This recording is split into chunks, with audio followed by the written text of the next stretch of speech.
Hey, Jeremy. Come on, bud. Tell me a story. What story do you want to hear? You hear about the honeymoon in Gatlinburg. Oh, honeymoon in Gatlinburg, huh? The haunted honeymoon in Gatlinburg? Yeah, that's the one.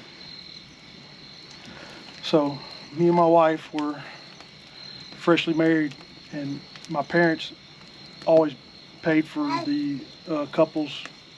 They have, between my brother and sisters, they've always purchased for their honeymoon spot. I think some of them went on a cruise, some of them went to places cabin, so that we wanted to go to cabin. Well, the time of year it was, all the cabins, it was hard to get a cabin, wasn't it? She had a hard time getting a cabin, but we knew we wanted to go to the mountains or somewheres to see the mountains, and so I've always heard about Cage Cove and how pretty it was and stuff, and so we decided they found a cabin between Pigeon Forge and Gatlinburg, and everything was set up. We went skydiving day after we got married, drove all night, got there about 3 o'clock in the morning, and everything was cool. We got there, slept in late the next day. It was a big upstairs and downstairs cabin that probably slept, I don't know, how many bedrooms was it? 5 bedrooms. This slept a lot of people, and it was really just kind of felt, I don't know, it was, the whole time, like even when we pulled up the night before or that early in the morning and stuff, there was a cabin. Like Mom struggled to get these bookings, like she couldn't find a cabin nowhere, and then it was just weird that the cabin, there was one right next to us, there was nobody there either, and she got it for a good deal, and super nice. I mean, upstairs, downstairs, hot tub, big old huge living room, fireplace, I mean, everything you could want on like a Airbnb style cabin. And it was cool. We got up that next day, or that afternoon, and went to the store and got groceries and was stocking. We were gonna be there a week, and come back to the house, got in the hot tub, ate dinner, rocked on, was, you know, just everything was normal. Well, got time for us to go to sleep and wind down. Had the air conditioner, of course it was hot summertime, so I had it bottomed out already, but turn the lights off and get in bed, and the lights, motion light outside kept flicking on. Go off and flick on, go off, flick on and go off. And I was like, my goodness, what's going on with this motion light? So I got up out of bed and went to check the door to see what was going on. Looked outside. Well, the air conditioning unit was sitting right there by the door, and was blowing some leaves on a bush, and it was sitting there, and my thought was, well, I was gonna sit here and do it all night, so I just cut the motion light off. Whole house dark. When we were coming out of the hot tub earlier that evening, I had to kind of backtrack a little bit, but when we were coming up the stairs, I told Jamie to just got out of the hot tub, and I told her, I said, hey, make sure you shut the door, because she had left her phone on the out on the deck, and so I told her, I said, get your phone and make sure you shut that door, whatever. So I went up the stairs, and she shut the door, and of course got her phone, and I don't think she locked it. I think she just shut the door. Well, we'll get upstairs, then the motion light and all that stuff kept coming on. We're trying to, you know, go to sleep, and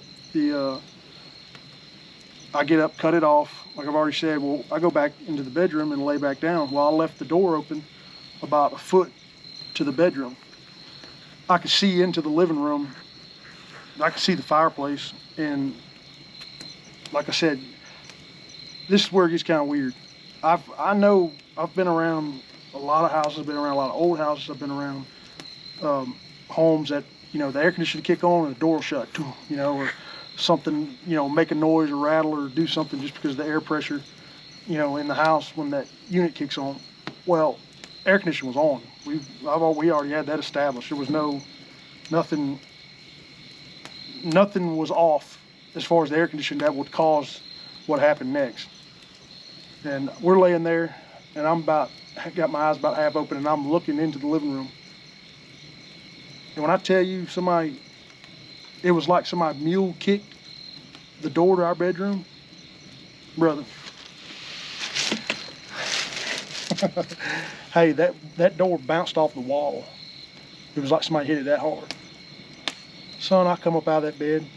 And of course, I'm a good old country boy, and I got some sort of firearm on me, and we'll lay down fire on you. I'll be slinging some rounds down range. I ain't playing. I hitting, missing, whatever. Usually, normally, I have a firearm, and for some reason, I didn't have one, and I know better too. I was out of town, in the country, and had no phone signal, no service, no internet, no hardly nothing. The phone didn't work in the cabin, and it was like, when I say I was scared, son, I was scared.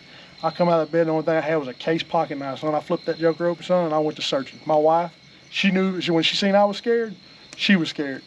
And she was right behind me, son. She was holding on to me, and we walked that cabin. I started in front of the house, and I started flipping lights on, and I went to looking and checking, and checked every bedroom, every bed, every door, every closet, everything. I went downstairs and looked, and that bottom door of that house from the hot tub was open. It was cracked open.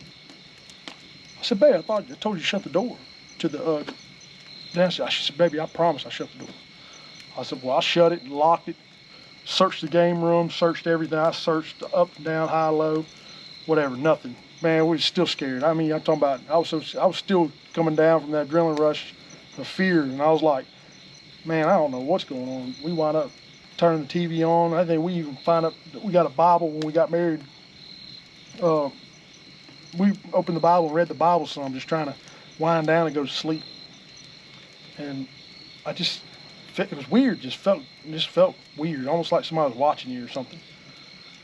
So we stayed up till like daylight. Finally, the sun started breaking, we passed out, went to sleep, woke up, and my mom and dad, I mean, they wasn't gonna call us on our honeymoon. Like they was gonna respect our privacy and stuff like that. But I got a phone call from my mom. Well, we'd done loaded the cabin up, dude. We were heading out of Dodge. I was feeling bad because I was like, Mom, I know they paid all this money for this cabin.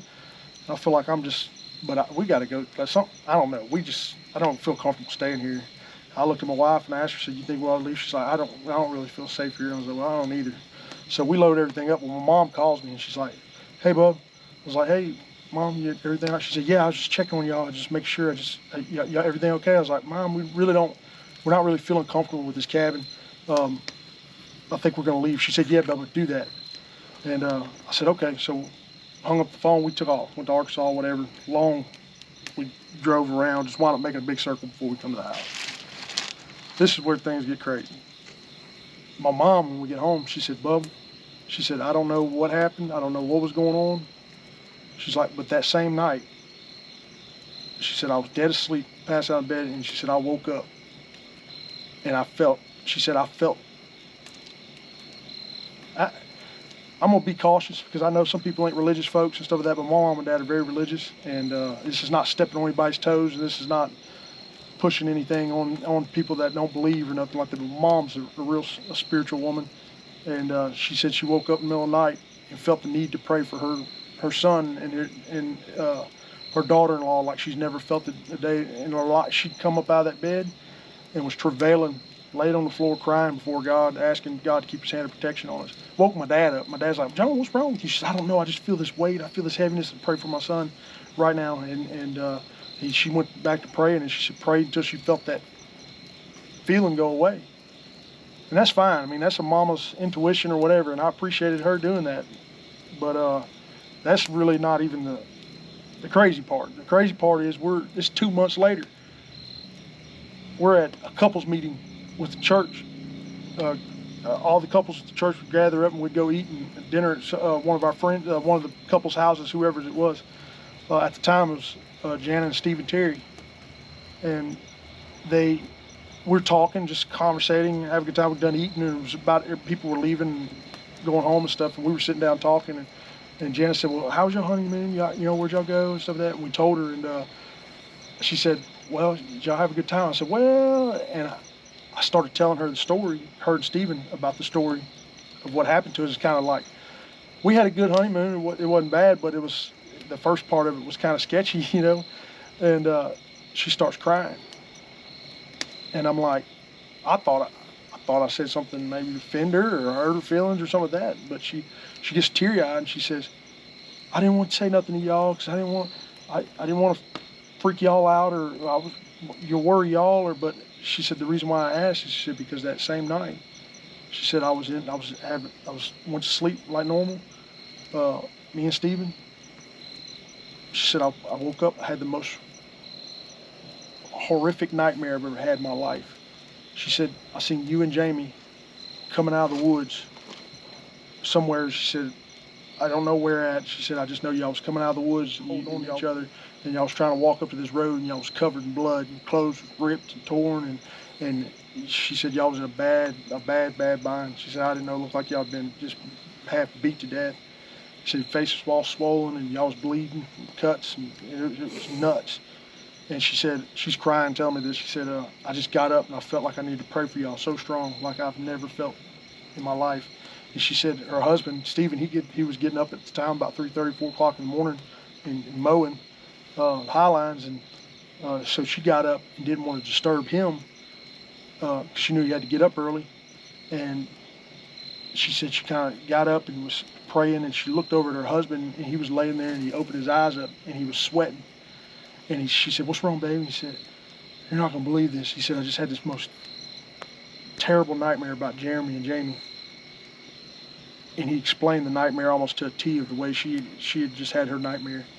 And they both got up and prayed for me and Jamie, and they went to sleep or whatever. And of course, that kind of started making sense. I don't know what happened. I don't know who did it. I don't know who was there. I don't know if somebody was coming in from downstairs with all the lights off and they were going to try to sneak in and rob us. And I don't know. I don't really care to know. Don't want to go down that road. But I'm going to tell you this right now, son. Hey, I was scared. And I don't know. I think I believe in God, and I think He had His hand of protection on us. But I'm glad nothing did happen. But I promise you this right now, it didn't take me long to figure out I didn't want to be there. It's crazy, isn't it? It's nuts. I get chills thinking about it still. It's nuts. But yeah, hopefully I didn't bore you too much on that. Was that a good story? It's a good story. All right, man. All right. Y'all have a good night. Love y'all.